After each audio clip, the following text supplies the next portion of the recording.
12 तारखेला आपल्याला आहे ना, तेव्हा तुम्हाला दाखवून देऊ आम्ही काय नाही काय नाही. खाली गोगोळे साहेब, वर्धापन दिवस साजरा होतोय आज. आता अपेक्षा आहे की या 1 महिन्यामध्ये तुम्हाला आता होईल तर होईल, त्याबद्दल काही दुमत नाही, परंतु बोलणं अगोदर मोकळं होणं बरोबर मला वाटत नाही. ज्या वेळेला आदेश येईल त्यावेळेला आम्ही ते घेऊ, काळजी करायचं कारण नाही. ज्या पद्धतीनं लोकसभेमध्ये तुम्हाला यश मिळालं याचा अर्थ महायुतीत तुम्ही मोठा भाऊ आहात. नाही, असं आम्ही नाही सांगणार. मुख्यमंत्री आणि ते लोक जे काही चर्चा करतील ते आम्ही एक शिवसेनेचे मावळे म्हणून काम करतोय. त्यासाठी मोठा भाऊ छोटा भाऊ आतापर्यंत तरी आमच्यात कोणाच्यात तशी काही चर्चा नाही आहे.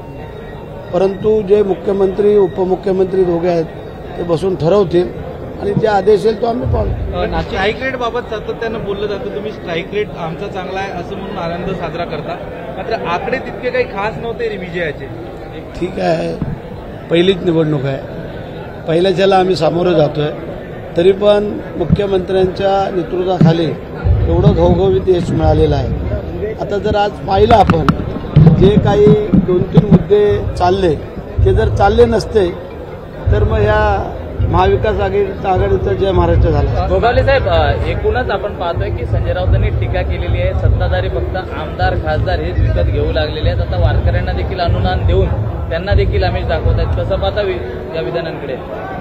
त्याला मनाचा मोठेपणा लागतो. इतर ठिकाणी अनेक वेळेला पैसे खर्च होतात, मग त्यासाठी वारकरीसाठी जर काही थोडाफार खर्च झाला तर त्यात एवढा आक्रमक ते काही करू शकले नाहीत. जे काय आपल्या मुख्यमंत्री उपमुख्यमंत्री केलेलं आहे ते खरं म्हणजे त्यांना टोचतंय. कारण वारकरी संप्रदायाला नेहमी झुकतं माप आपल्या युतीच्या सरकारने दिलेलं आहे, हे कोणाला नाकारता येणार. वर्धापन दिनानिमित्त वरळीच्या डोममध्ये सगळे डोम कावळे जमले असं ते म्हणतायत. ठीक आहे, आता त्याकडे काहीच राहिलं नाही शिल्लक. तो काही शब्द शोधत असतात आणि ते शब्द शोधून काढले. तर काल शिरसाटने आमच्या सांगितलेले आहे कोण डोम कावळा आणि काय कावळा आहे ते. तुम्ही काय उत्तर देणार? नाही, ते पान कावळे आहेत. त्यांनी जे काही सांगितलंय त्या पान कावळ्यांनी सांगितलं. शिवसेना म्हणतायत तुम्हाला? ठीक आहे ना, नकली का असते आता आम्ही सांगतो ना भाषणामध्ये. चल.